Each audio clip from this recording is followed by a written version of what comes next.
Once again, Happy Mother's Day. I looked it up recently, not this past week, of course, but by the time people get to be my age, only 12% of us still have both parents like I do. I won't tell you my age exactly, at least not for the video, because they tell you not to broadcast the sort of personal data that it can enable somebody to steal your identity. But I will say it's north of 50. And anybody who really wants to know can ask me in person after the rise of worship. Anyway, I had an interesting experience this week that I'll share with you this morning. It rather mirrors yours a little bit, Carmina. On Monday, when I was looking for hymns that we could sing this morning, I Googled the search term Mother's Day hymns. Boy, was that a mistake. Now, you've probably noticed that Google has started phasing in artificial intelligence to give you answers to your online questions. Oy vey. Well, the Google AI gave me an unusual list of musical selections, most of which we don't even have in any of the books we use.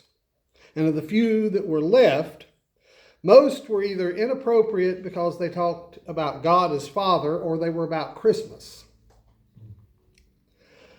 But the most striking suggestion of all was the claim that "My Bonnie Lies Over the Ocean" is a hymn that can be interpreted in terms of missing your mother. Now here in North Carolina, we have an expression for this sort of thing. Oy vey. No, that's not it. Anyway, we have an expression for this sort of thing, and boy, did I use it. My exact words were as follows, and I quote, "Do what? My Bonnie Lies Over the Ocean, a hymn that can be interpreted in terms of missing your mother? No, it can't. In the first place, My Bonnie Lies Over the Ocean isn't a hymn because it's about as religious as Jingle Bells. And in the second place, in Scots, the expression "my bonnie," which is central to the song, refers to my sweetheart, not my mommy. Oh well. I'll tell you what, let's do something a little bit different this morning. Now, those of us who grew up in church or in a particular sort of Quaker meeting, as I did, will have heard any number of Mother's Day sermons, or messages if you prefer, a great many of which, probably too many of them if I'm being honest, dealt with a woman's traditional place and role in the household. And while I'm certainly not against being appreciative of our mothers, or of all that they've done to make our lives better over the years, topics like that have been done to death, especially in more traditionally minded congregations. Instead, let's take a look at some of the ways we think about God and what that has to do with Mother's Day and women in general. Now, the traditional story is that the entire Bible was written by men of God. But that has begun changing in modern times. It's been proposed, for example, that the majority of the book of Ruth was the work of a woman. And given the text and its concerns, which are women's concerns, that suggestion might not be so far-fetched. See, you have an older woman living in a foreign country to escape a famine, and all her menfolk have died. She has 2 daughters-in-law, natives of the country where she's been living, but there aren't any grandchildren. If her daughters-in-law get married again, which would be the ordinary thing to do, then the older woman will be left all alone in that foreign country. So Naomi, the older woman, decides to go back home.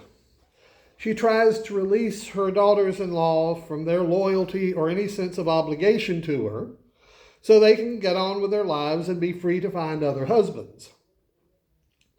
But one of the daughters-in-law, Ruth, refuses to leave Naomi, and Ruth makes her feelings plain in words so haunting and so beautiful that they've found their way into many a wedding ceremony over the years. Whither thou goest, I will go, and where thou lodgest, I will lodge. Thy people shall be my people, and thy God my God. Where thou diest, will I die, and there will I be buried. And Joyce once made the wry observation that people who use this passage in their weddings usually forget that in the Bible these words are spoken from one woman to another. I could add that in their original context, they also reflect the loyalty and love of a daughter-in-law for the widowed mother-in-law she's come to cherish like a second mother. Anyway, Ruth accompanies Naomi back to Naomi's hometown, a little place that happens to be called Bethlehem. And most of the rest of the book deals with the two women's efforts to find enough food for themselves, and with Naomi's efforts to find Ruth a new husband. It has also been proposed that a woman whose name has been lost to history was the author of at least chapters 40 to 55 of the book of Isaiah, and probably chapter 35, maybe chapters 60 to 62 as well. This isn't as outlandish a suggestion as it may appear. In that part of the book of Isaiah, which according to the majority of modern critical Bible scholars, was apparently written at the end of the Babylonian exile in the decade between 550 BCE and 539 BCE, you have the standard trope of Zion, or if you prefer, Jerusalem, personified as a woman who is, at this point, God's repudiated wife. Or should we say ex-wife. The prophet Hosea, around 200 years earlier, had really been the first one to talk of Israel as God's faithless wife. So by this time, it was a standard image. I mean, it was stock. It was almost a cliche. Yet here, God wants to know where the bill of divorce separating him from Israel is, and is ready to take his wife back. Zion, for her part, is startled to find herself surrounded by all these children, and she doesn't know where they came from. So at least so far, the imagery is the kind of thing that you'd expect, which could have been written by either a man or a woman. But here's where things start to get really interesting. I said a couple of minutes ago that the majority of modern critical Bible scholars believe that this part of Isaiah, which deals with the impending end of the Babylonian exile, was written by someone else much later than the first part of the book.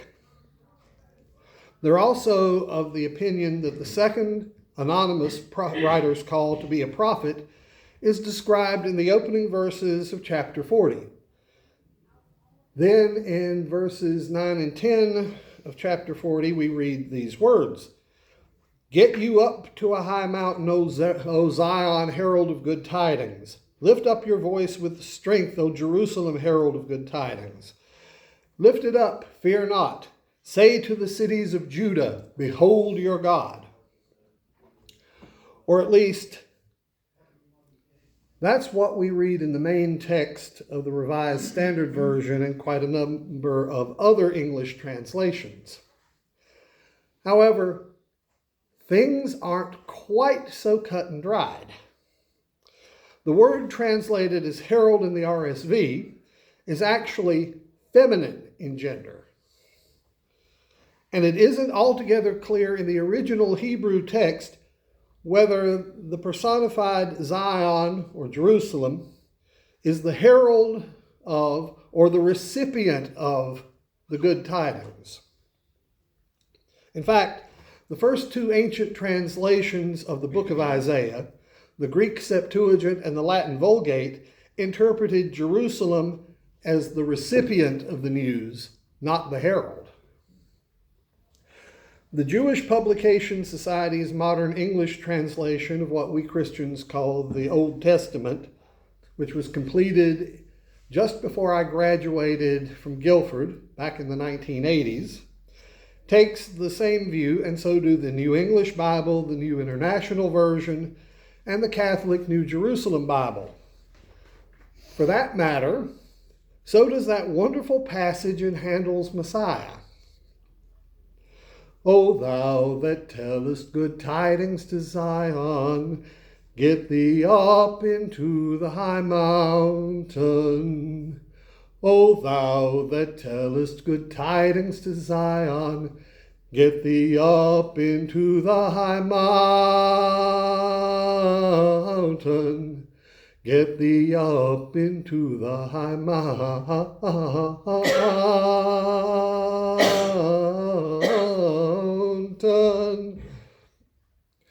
O thou that tellest good tidings to Jerusalem, lift up thy voice with strength, lift it up, be not afraid.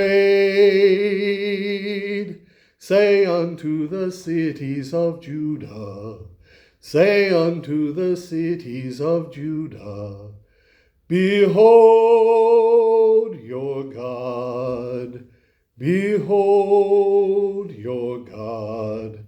Say unto the cities of Judah, behold your God, behold your God, behold your God. Put it this way. If the herald bringing the glad tidings isn't Jerusalem, personified, as feminine, but somebody else, a female someone, then that only leaves the prophet, who must therefore be a woman. I know of at least one study Bible which admits this possibility, and I've been convinced for over 40 years now, since I wrote a thesis on the servant songs in that part of Isaiah, that the anonymous prophet known variously as the second Isaiah or Deutero-Isaiah was probably a woman, based on the way that the text reads. For example, the only reference in the entire Old Testament to Abraham's wife Sarah outside the book of Genesis occurs in Isaiah 51 verse 2. But before I speak directly about what all this has to do with Mother's Day, I need to take just a minute to talk about the ways in which the Bible talks about God. The Bible uses a number of what you might call relational metaphors to talk about God. Relational metaphors quite simply describe how God relates to human beings. You're probably familiar with at least some of them. For instance, the Lord is a warrior, starting in the Song of Moses in Exodus 15. I've already mentioned that God is the husband of Israel throughout much of the Old Testament. The Lord is king in many of the Psalms, and the Ancient of Days in chapter 7 of the book of Daniel. Now, the major metaphor of this sort, which happened to be one of the favorite ways in which Jesus described God, is God as Father, either of Israel or of the individual soul, and so on. Now, in Deutero-Isaiah, not only is Zion, or Jerusalem, personified as feminine, so is God, and to a surprising degree not found elsewhere. In Isaiah 42:14 through 16, God will pant and cry out like a woman in labor. while bringing forth, almost while giving birth, to a future in which the people of Judah are allowed to leave Babylon and go back to their homeland. Even more striking is the 49th chapter of Isaiah, which begins with the so-called second servant song, followed by the Lord's promise to lead the exiles back home through the desert to Judah and Jerusalem. And that is followed by a general call to rejoice at God's deliverance. Then we have these words in verses 14 to 15, which are nothing short of astonishing. But Zion said, "The Lord has forsaken me. My husband has forgotten me." Can a woman forget the baby she feeds at her breast, or have no compassion on the child of her womb? Even these may forget, yet I will not forget you. In other words, from Zion's standpoint, God is her estranged husband. But from the prophet's standpoint, and presumably from God's, God is more like Zion's breastfeeding mother. God crying out like a woman in labor, giving birth to a better future for us.